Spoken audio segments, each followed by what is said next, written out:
Parte 1. La ilusión de la elección y el origen del imperio. Imagina que entras a una óptica de un centro comercial elegante. Frente a ti se despliega un enorme escaparate con cientos de opciones. A la izquierda ves los diseños clásicos y rebeldes de Ray-Ban. Un poco más allá, el estilo deportivo y tecnológico de Oakley. Si buscas algo más sofisticado, tus ojos se desvían hacia los logotipos dorados de Prada, Versace, Giorgio Armani, Michael Kors o Chanel. El vendedor se acerca, te sonríe y te dice que tienes total libertad para elegir el diseño que mejor se adapte a tu personalidad y a tu presupuesto. Miras las etiquetas. Algunas cuestan $100, otras superan los 500. Tras pensarlo un momento, eliges un par, pagas con tu tarjeta y te marchas a casa con la satisfacción de haber tomado una decisión propia dentro de un mercado ferozmente competitivo. Pero la realidad es que acabas de caer en una de las ilusiones comerciales más perfectas, lucrativas y secretas de la historia moderna. No importa qué marca hayas elegido, no importa si gastaste mucho o poco, y casi no importa en qué país del mundo te encuentres. El dinero que acabas de gastar no fue a parar a manos de diseñadores franceses, ni de fabricantes independientes de gafas. Prácticamente todo ese dinero terminó en la cuenta bancaria de una sola empresa europea, de la que probablemente nunca has oído hablar. EssilorLuxottica. Esta megacorporación controla en la sombra más del 80% del mercado mundial de gafas de sol y de prescripción médica. Son los dueños absolutos de Ray-Ban, de Oakley y de Oliver Peoples, pero además, poseen los contratos de licencia exclusivos para diseñar, fabricar y distribuir las gafas de casi todas las casas de alta costura del planeta, desde las pasarelas de Milán hasta las avenidas de Nueva York. Por si fuera poco, cuando caminas por la calle y ves grandes cadenas de ópticas como Sunglass Hut, LensCrafters o Pearl Vision, no estás viendo competidores. Estás viendo tiendas que les pertenecen en su totalidad. Estamos ante un imperio invisible que ha logrado monopolizar lo que ves, cómo lo ves y cuánto tienes que pagar por el derecho a mirar. Un negocio tan masivo que genera decenas de miles de millones de dólares al año, vendiendo un producto cuyo costo de fabricación real es de apenas unos pocos dólares. ¿Cómo fue posible que una sola empresa lograra adueñarse de una industria entera sin que los gobiernos del mundo la detuvieran? ¿Cómo se construye un monopolio perfecto en pleno siglo XXI? Para entender esta historia de ambición y control absoluto, tenemos que viajar en el tiempo y conocer a un hombre que transformó un objeto médico aburrido en el accesorio de lujo más rentable de la historia. La historia del monopolio de la visión comienza en 1961, en un pequeño y aislado pueblo del norte de Italia llamado Agordo. En aquellos años, las autoridades locales estaban desesperadas por atraer empleo a la región, por lo que ofrecieron terrenos completamente gratuitos a cualquier emprendedor que estuviera dispuesto a abrir una fábrica. Esa oferta llamó la atención de un joven de 26 años llamado Leonardo Del Vecchio. La vida de Del Vecchio no había sido fácil. Nacido en la pobreza absoluta en Milán, su madre viuda no pudo alimentarlo y tuvo que enviarlo a un orfanato cuando tenía apenas 7 años. Allí creció bajo una disciplina estricta y comenzó a trabajar desde la adolescencia como aprendiz en una fábrica metalúrgica, grabando medallas y piezas de automóviles. Fue allí donde aprendió a moldear el metal con una precisión milimétrica, una habilidad que cambiaría su destino para siempre. Cuando Del Vecchio llegó a las montañas de Agordo, fundó una pequeña empresa llamada Luxottica. Al principio, el negocio no tenía nada de glamoroso. No diseñaban gafas ni vendían al público. Simplemente fabricaban componentes metálicos diminutos, como tornillos y bisagras, para otras marcas de gafas de la época. Sin embargo, el joven Del Vecchio poseía una mente analítica y obsesiva. Observaba los camiones que salían de su fábrica y se dio cuenta de una dura verdad económica. El fabricante de las piezas pequeñas asumía todo el riesgo físico y recibía la menor parte de las ganancias, mientras que las empresas que ensamblaban y ponían su nombre en el producto final se quedaban con toda la riqueza. Decidido a cambiar las reglas del juego, Luxottica dejó de fabricar piezas para terceros en 1967 y comenzó a ensamblar sus propias gafas completas bajo su marca. Del Vecchio recorría las ópticas de Italia con una maleta llena de muestras, convenciendo a los dueños de los locales de la calidad de sus monturas. El negocio creció de forma sostenida durante los años 70, pero el verdadero golpe de genio de Del Vecchio ocurrió a finales de los años 80. Cuando se dio cuenta de un cambio cultural profundo que nadie más en la industria había sido capaz de ver. Hasta ese momento, las gafas eran vistas por la sociedad como un defecto. Eran un dispositivo médico incómodo que la gente usaba únicamente porque no tenía otra opción para ver bien. Los diseños eran genéricos, aburridos y carecían por completo de estilo. Del Vecchio entendió que si lograba transformar las gafas de una necesidad médica a un accesorio de moda, la gente ya no compraría un solo par por necesidad, sino que compraría múltiples pares para combinar con su ropa, su estatus o su estado de ánimo. Con esta idea en mente, en 1988, Del Vecchio viajó a Milán y firmó un contrato histórico con el legendario diseñador Giorgio Armani. El acuerdo consistía en algo revolucionario para la época. Luxottica se encargaría de fabricar gafas de alta calidad, pero les estamparía el prestigioso logotipo de Armani. El éxito fue inmediato y abrumador. El público masivo estuvo dispuesto a pagar precios significativamente más altos no por el plástico o el metal de la montura, sino por el prestigio y el estatus que transmitía el logotipo en las patillas. Al ver el enorme potencial de esta estrategia, Luxottica comenzó una campaña agresiva para absorber los derechos de diseño de prácticamente todas las casas de moda importantes del mundo. En pocos años, marcas como Bulgari, Chanel, Prada y Versace se unieron a su portafolio. Luxottica se convirtió en el fabricante exclusivo de la moda visual del planeta.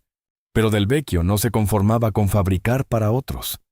Su siguiente paso era adueñarse de los nombres más icónicos y legendarios de la cultura popular.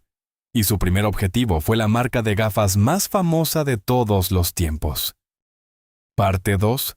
La guerra por los íconos y el aplastamiento de la competencia.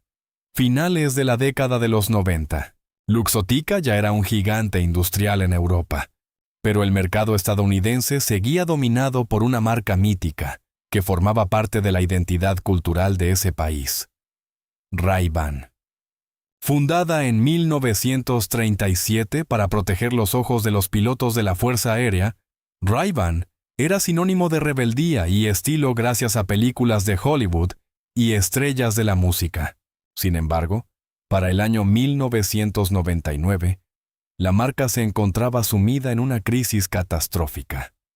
Sus dueños originales la habían descuidado por completo.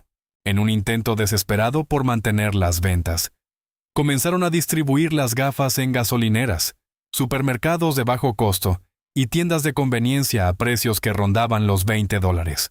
La calidad del producto se desplomó. Los cristales se rayaban con facilidad y la percepción pública cambió por completo. Ray-Ban pasó de ser un símbolo de estatus a convertirse en un pedazo de plástico barato que cualquiera podía comprar en una parada de autopista. La empresa estaba al borde de la quiebra técnica. Fue en ese momento de máxima debilidad cuando Leonardo Del Vecchio vio su gran oportunidad. Luxottica compró la división de gafas de Ray-Ban por una fracción de lo que realmente valía su nombre histórico. Al tomar el control, la junta directiva tomó una decisión extremadamente arriesgada y contraintuitiva que desconcertó a los analistas de Wall Street. Ordenaron retirar inmediatamente todas las gafas Ray-Ban de todas las tiendas del planeta. De la noche a la mañana, la marca desapareció del mercado por completo durante un año entero.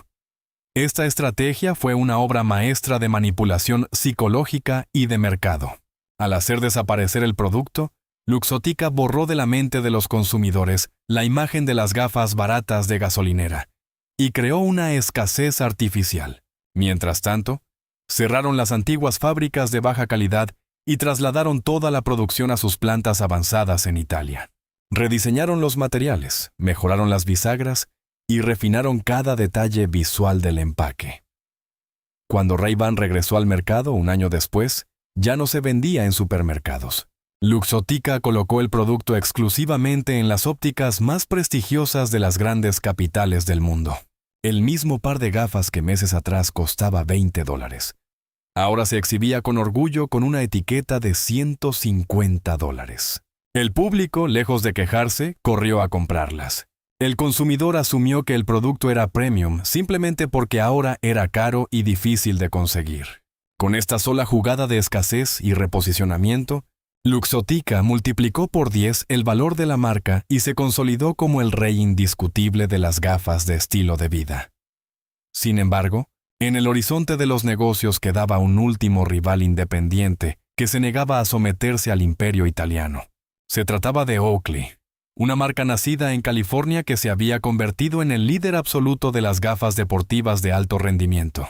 Los atletas olímpicos, los ciclistas del Tour de Francia y los soldados del ejército utilizaban Oakley debido a sus patentes tecnológicas exclusivas, que hacían que los cristales fueran prácticamente indestructibles frente a impactos a alta velocidad. Oakley era una empresa orgullosa. Sus fundadores creían que su superioridad tecnológica los mantendría a salvo de cualquier intento de absorción corporativa. Lo que no calcularon fue que Luxottica ya no solo jugaba en el tablero de la fabricación. Durante esos mismos años, la empresa europea había comenzado a comprar masivamente las cadenas de tiendas, donde los consumidores iban a comprar sus gafas. Su adquisición más importante fue Sunglass Hut, la red de tiendas en centros comerciales más grande del planeta. En los primeros años de la década de 2000, Luxottica intentó negociar con Oakley para comprar sus patentes y absorber la marca. Oakley se negó rotundamente, defendiendo su independencia. La respuesta del gigante italiano fue inmediata, fría y devastadora. Utilizando el poder de su monopolio de distribución, Luxottica ordenó retirar de la noche a la mañana todos los productos de Oakley de los escaparates de miles de tiendas Sunglass Hut a nivel global. Para Oakley, el golpe fue mortal. Perder el acceso a Sunglass Hut significaba perder el canal de ventas donde se realizaba más del 70% de sus ingresos minoristas. El público que buscaba unas gafas deportivas ya no las encontraba en los centros comerciales, y la empresa californiana no tenía una red propia lo suficientemente grande para sobrevivir. En cuestión de semanas, las acciones de Oakley se desplomaron más de un 30% en la bolsa de valores. Los ingresos se evaporaron, los inversores entraron en pánico y la compañía quedó al borde de la bancarrota. Sin otra salida para evitar la desaparición total, los directivos de Oakley tuvieron que ceder. En el año 2007, aceptaron una oferta de compra por parte de Luxottica por $2.100 millones. El rival más feroz e independiente de la industria había sido asfixiado y absorbido, no porque las gafas de Luxottica fueran mejores, sino porque Luxottica controlaba la puerta de entrada por la que el producto llegaba al cliente. Este episodio quedó registrado en la historia económica como uno de los ejemplos más agresivos de integración vertical, demostrando que en el capitalismo moderno, controlar la distribución es mucho más poderoso que fabricar el mejor producto. Parte 3. El monopolio total de los ojos y el precio de la verdad. Tras haber absorbido a Ray-Ban y destrozado financieramente a Oakley, el imperio de Luxottica parecía no tener límites. Sin embargo, en el año 2018, la compañía italiana ejecutó un movimiento definitivo que cambió para siempre la economía global de la salud visual. Se fusionaron formalmente con la corporación francesa Essilor, el mayor fabricante mundial de cristales graduados, lentes de contacto y maquinaria oftalmológica de precisión. El resultado de esta unión fue el nacimiento de un titán corporativo absoluto llamado Essilor-Luxottica. Con esta fusión, el monopolio dejó de ser una simple estrategia de moda, para convertirse en una captura total de una necesidad médica humana. Piensa en el nivel de control que esto significa. Si un ciudadano en la actualidad necesita gafas graduadas para trabajar o estudiar, el proceso completo está diseñado para que su dinero termine en un solo lugar.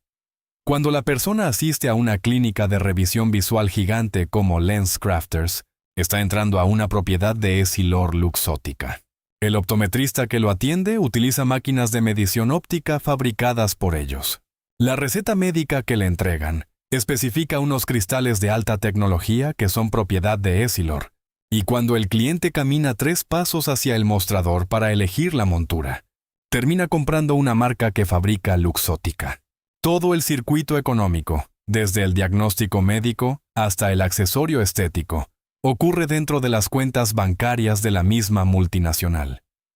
Pero el control va todavía más profundo. En mercados masivos, esta megacorporación compró iMed, la segunda aseguradora de salud visual más grande, que cuenta con decenas de millones de afiliados. Las condiciones de esta aseguradora obligan contractualmente a los pacientes a atenderse únicamente en las ópticas de la empresa y a comprar las marcas del catálogo de la empresa si quieren recibir sus reembolsos. Es un ecosistema perfectamente cerrado, donde la competencia independiente ha sido erradicada de forma sistemática. Llegados a este punto, la pregunta inevitable es ¿cuánto nos cuesta esto realmente a los consumidores? Una investigación periodística profunda realizada por la cadena estadounidense CBS reveló datos que la industria preferiría mantener ocultos. Expertos del sector demostraron que un par de gafas de sol de acetato de alta calidad, incluyendo la mano de obra especializada en fábrica, tiene un costo de producción real que oscila entre los $4 y los $8. Sin embargo, esas mismas gafas se exhiben en los escaparates de los centros comerciales por $200, $300 o incluso $500. Estamos hablando de un margen de ganancia comercial que supera el 3000%.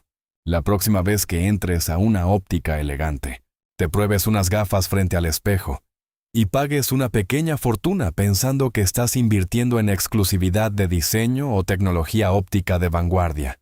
Recuerda la historia de Leonardo del Vecchio, el huérfano que doblegó a la industria de la moda. No estás pagando por un producto exclusivo ni por una calidad excepcional. Estás pagando el impuesto silencioso e invisible de una corporación que decidió en secreto cuánto cuesta tu derecho a ver el mundo.